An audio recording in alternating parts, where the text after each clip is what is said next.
Hello, everybody, and welcome back to yet another episode of Minecraft with the Knights. We are finally back on the vanilla server. I know it's been a little while.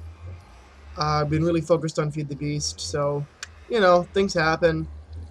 Um, see Larry's in the background there. He's making up some of the stuff for what we're going to be working on today.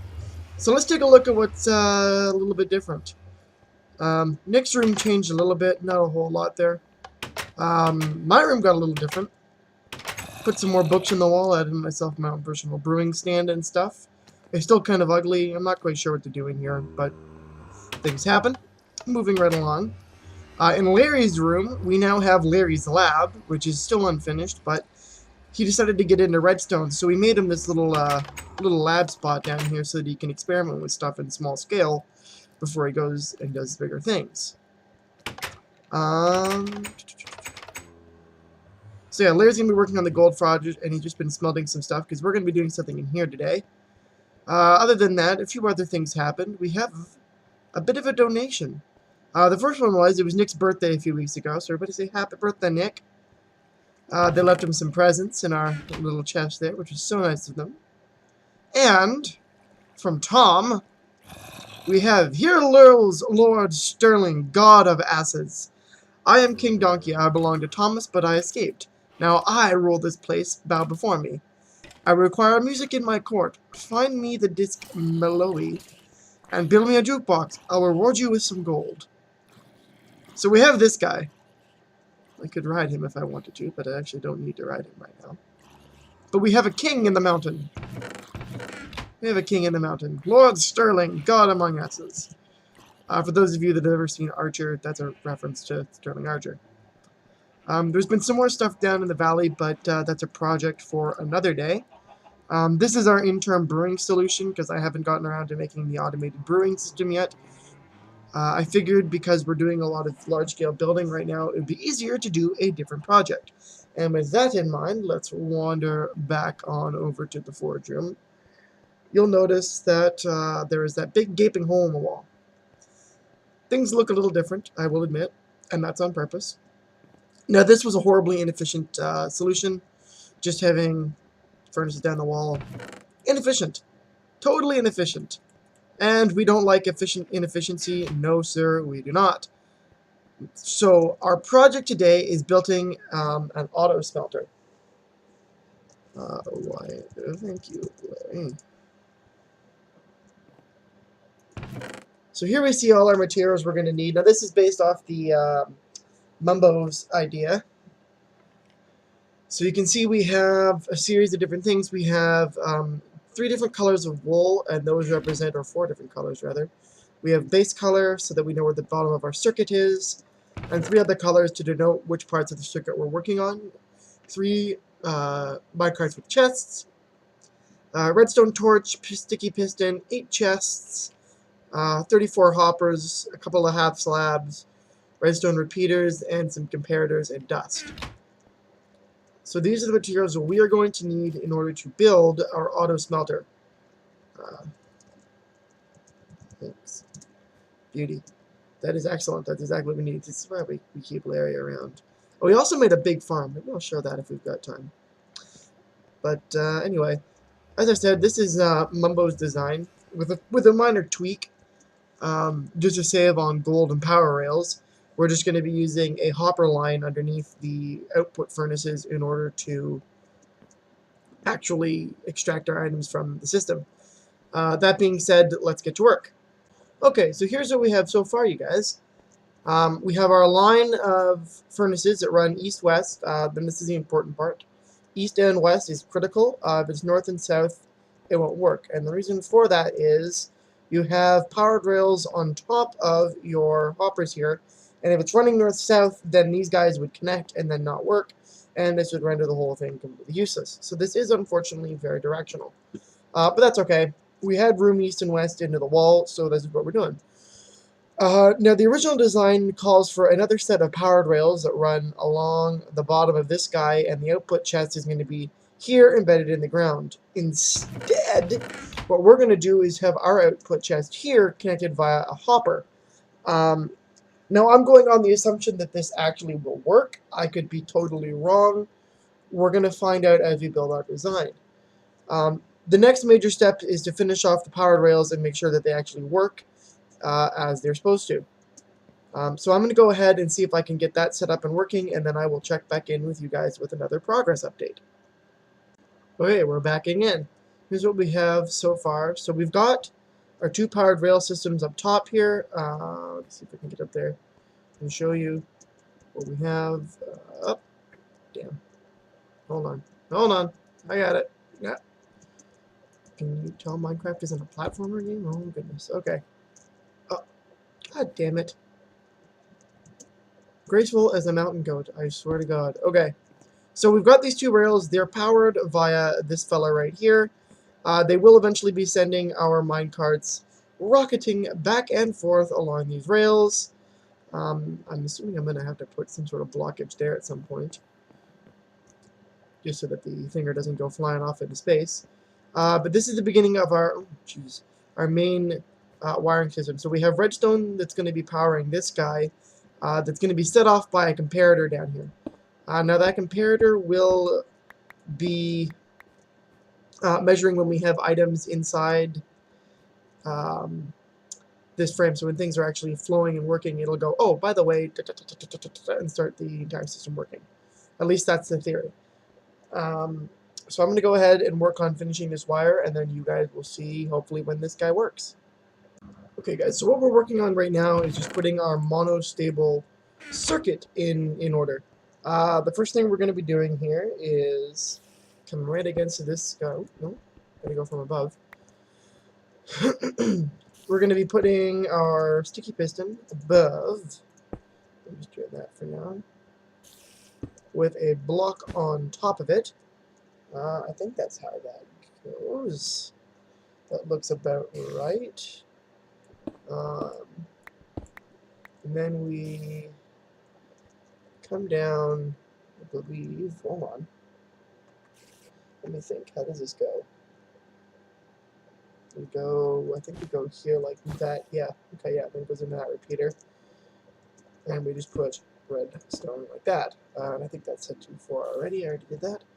And that pretty much does it. Now we have no output currently.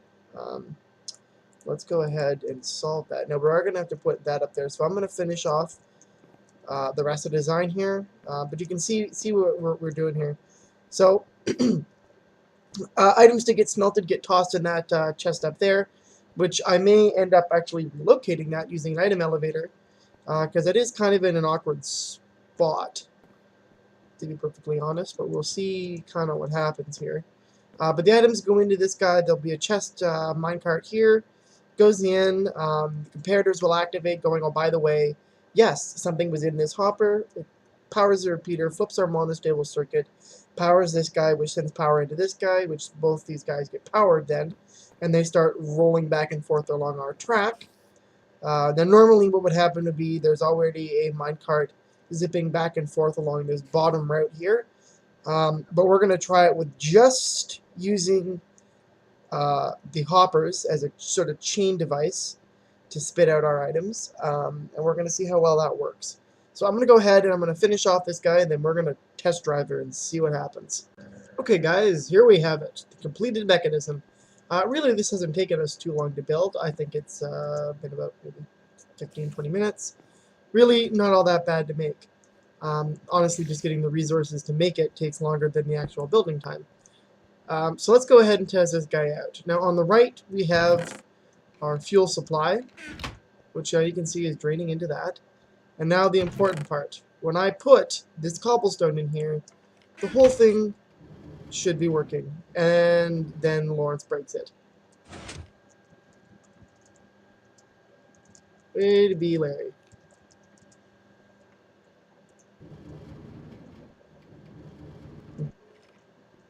Okay, so we can already see stone coming out the bottom. We've got 3. I put more than that in there. 5. Okay, there it is. So it is working. Let's put more items in and see what happens. Let's load this guy up. Let's just grab a whole, for those, we'll grab some coal. Just fill our inventory up. Now, we're going to go over to the coal chest here, toss all of our coal in, which should only require the occasional fill, and then we're going to go up to this guy and just put a whole bunch of these guys. Now, you heard our guy start up there. It fires it out. And it has sort of stopped. It is working. You can see that there's fire in there, but why is it only going occasionally is the question. See, now every once in a while it'll actually do what it's supposed to do. I'm guessing it's because it's waiting to get filled. Yeah, so we need some signs to go on. Might move our input chests so that we can use them.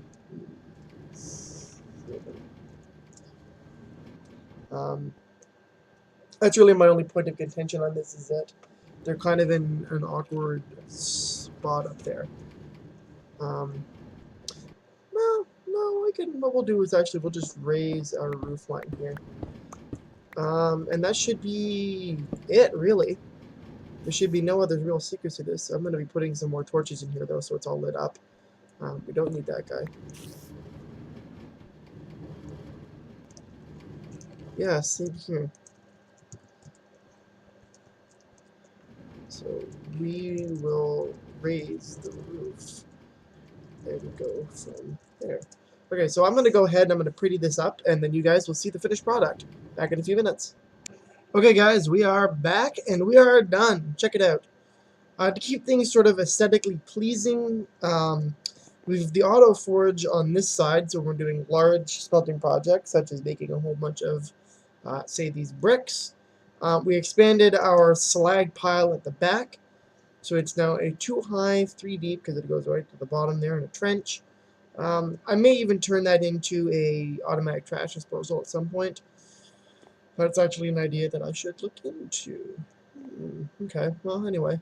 In order to keep things even on both sides, we just filled this wall up with furnaces and capped it. They obviously are not all full yet. We have no real reason to make them full anyway. Toss more of our coal into that guy. And we'll put some more cobblestone in. And you can see our system is hard at work. Or it should be anyway. Why is that not working? Let's see. Let's just wait and see what happens here.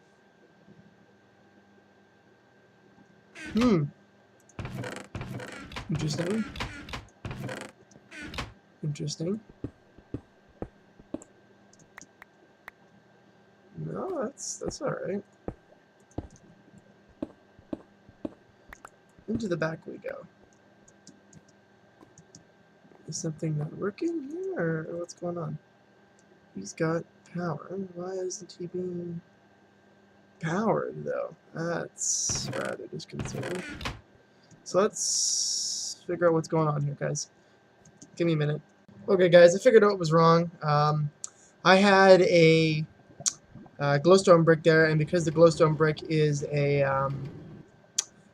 hollow or clear block, whatever it is, because it's like glass, for whatever reason that was screwing up with our ability for oops, oh, I'm screwing things up.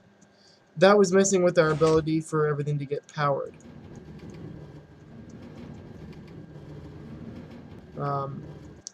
Because the powered rail there wasn't being powered. But everything seems to be working now, so I'm really happy about that. And I hope that you guys enjoyed today's episode. Really, that was it. This is all we were working today, but it's a job well done. We got our auto smelting super farm done. There will be more fun and excitement to come your way. Hopefully some more adventures with Larry and Graham and Nick.